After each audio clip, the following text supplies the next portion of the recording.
Start. Okay. Mayor Pete, welcome to This Week in South Carolina. Thanks for making time for us. Sure thing. Good to be with you. You're in South Carolina. This is part of a little bit of a swing you're doing right now. I want to ask you, you get this question a lot, and I know you're working on this, but how are you working to make outreach to black voters in South Carolina? Obviously, they make up a huge part of our electorate, That's right. the Democratic primary. What are you specifically doing to help get your message to those people? Well, first, take no one for granted, and don't make any assumptions that anyone will be for you or against you until you've engaged them. Secondly, recognizing that the black vote is not a monolith. There are a lot of different concerns that different black folks across the state and across the country have. But one thing that we know is that the backbone of the Democratic Party, especially in the South, has long been the black vote, and in particular African American women who have led politically and in communities in so many ways that we need to be reaching out to.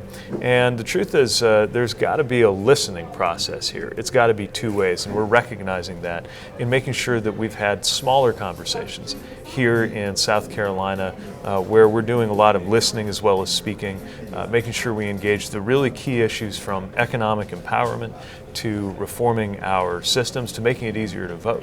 And of course, we're also engaging elected leaders. That's why I'm so proud to roll out the endorsement of Mayor Roberts of Anderson today, the first black mayor of his community, and an example of somebody who understands the kind of leadership that's at stake on the ground as a mayor that we need to bring more of in the White House. So whether we're talking about elected leaders, community leaders, or just getting out there and listening to voters, we're going to be using every day that we have to get that engagement done and earn that support.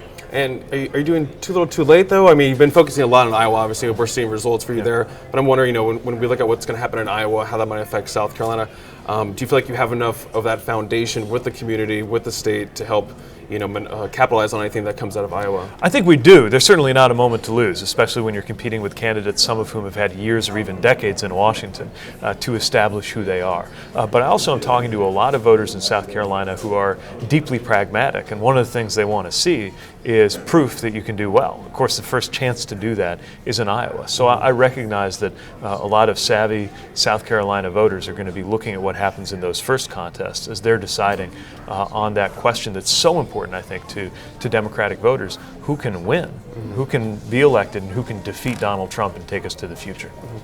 You were talking about Charlemagne the God the other day, and I wanted to get your thoughts. He was pretty direct with some of his questioning, but it was interesting because it was, that's the way it should be sometimes. And one of his questions was, how do we know you're for real? How do we know you're not just like selling us a bill of goods, essentially? Because we always hear these white politicians come around to the black community and say, X, Y, and Z, then never show back up. What do you say to them to say, I will be back, I will make sure that your priorities are number one? Yeah, I think Charlemagne's speaking to a sense among black voters that they have been taken for granted, that politicians come along, say all the right things before Election Day, and then we don't see the results. And so part of what I'm inviting him and others to do is look at our story in South Bend, not because it's been perfect, but because we've demonstrated before, during, and after elections what it takes to get things done. I shared the story of one of our most respected ministers in the city who said, when I was showing up at the church as a candidate back in 2011, hey, everybody knows how to come to my church before an election. Let's see what you do next. And now we have been able to partner with him and his congregation on things like developing affordable housing in the area around the church. We're inviting elected leaders, and for example, Councilwoman Sharon McBride, who will be serving as one of my campaign co-chairs, showing why I have the support of most of the black elected leaders from South Bend who know me best, who know what we've done, know what we've been up against, and can share our city's story. I think it'll be just as important to talk about that track record of results as it will be to talk about the plans we have for the future. The plan I've put forward, we call it the Frederick Douglass Plan for tearing down systemic racism in the country with the powers of the presidency. It's a great plan that's been very well received, but I get that voters want to know what's in your heart and whether you mean business before they're really going to be impressed by anything that's in your plans. Are they discovering that in South Carolina that you did a recent tour here? I think so. That's certainly the virtue of the smaller events that we're doing. It's one thing to do an event with 1,000 people and kind of a classic campaign rally. It's another to have 30 people in a room talking about health equity, as we did in Charleston, to have a small group discussion about African American business development, as we did in the area of Rondo, and to have the more intimate conversations that really allow us to make sure people understand not just what I'm proposing to do, but who I am. Yeah, because you even admitted to Charlemagne, like you were worried about having such, monolithically white crowds at some of these big events. I'm guessing you're trying to change that strategy, get a little bit more one-on-one time with these communities of color where they meet essentially. That's right. It's not enough to just announce an event and see who comes to you. You got to come to people, find them where they are, engage the issues that are of importance to them, and show versus tell your commitment to earning that respect, that trust, and ultimately that vote. What does Iowa look like for you? I mean, it's still such a big field, and then what does a win in Iowa look like? Obviously, if you come in first, that's a win, but second or third, is that going to be good enough for you in your opinion going forward? How do you read Iowa at this point? I think it's going to be fluid for the next days all the way up until caucus day. I'm meeting some caucus goers who say that they're going to decide the day of, maybe when they walk in. And that's why we got to keep building on the enthusiasm of our organizers who are going to have a presence on the ground. The truth is that right now any of the top candidates is in a competitive position. But here's why I would not want to trade places with any of my competitors.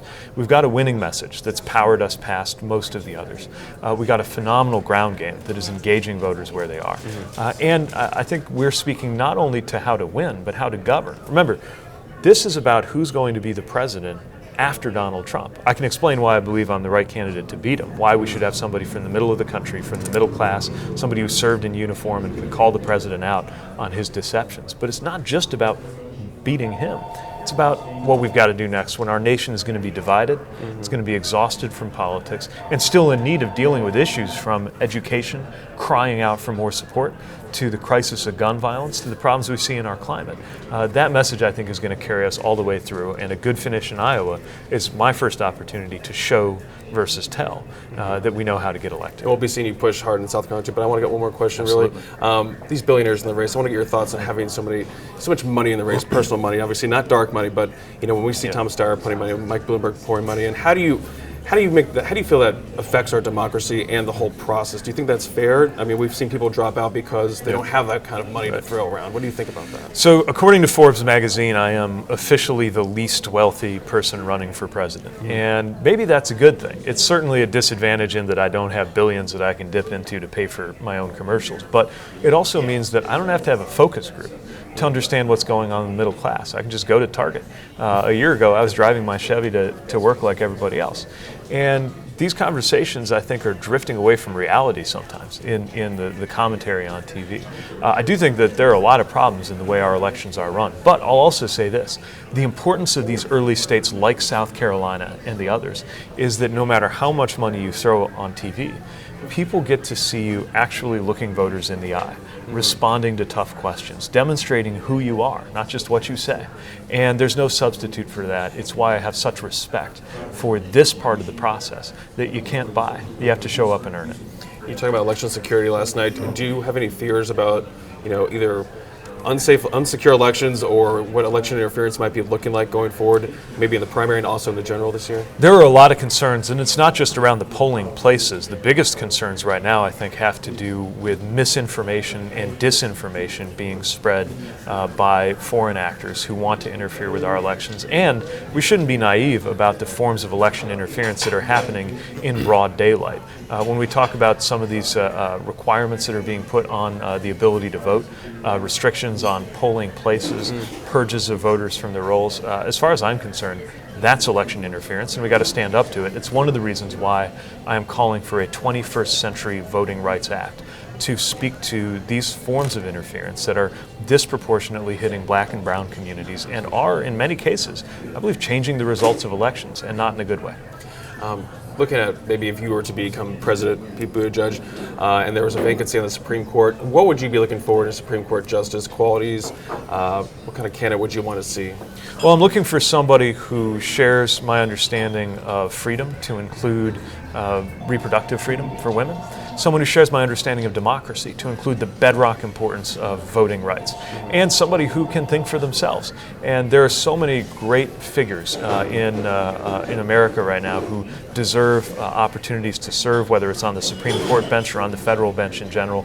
But we've got to make it a more diverse body too, not just racially diverse, but also professionally diverse. Right now, we have way more people with a prosecutor background than those who have served as public defenders, for example, making making their way onto the bench. We need to make sure there is balance on the bench, and also consider reforms to the courts themselves to make sure it's less political, less partisan, and not just one more battleground in our politics. Courts need to stand above and apart from the partisan political process that we see so much of in a place like Congress. Mm-hmm. And you're a millennial. I have one quick last question. My producer wants to know what your AOL screen name was back when we all had Instant Messenger. Do you remember what your screen name was? Wow, I'd be hard pressed to. It definitely existed. I'd be hard pressed to dredge that up. But very good. Yeah, I was just thinking about how away messages might have been the original tweet. Yep, Because you'd say a little short, pithy thing and think that you're clever and leave it sitting there for everybody to see. Simpler times, though, right? Simpler times. Mayor Pete, thank you very much. Thank you.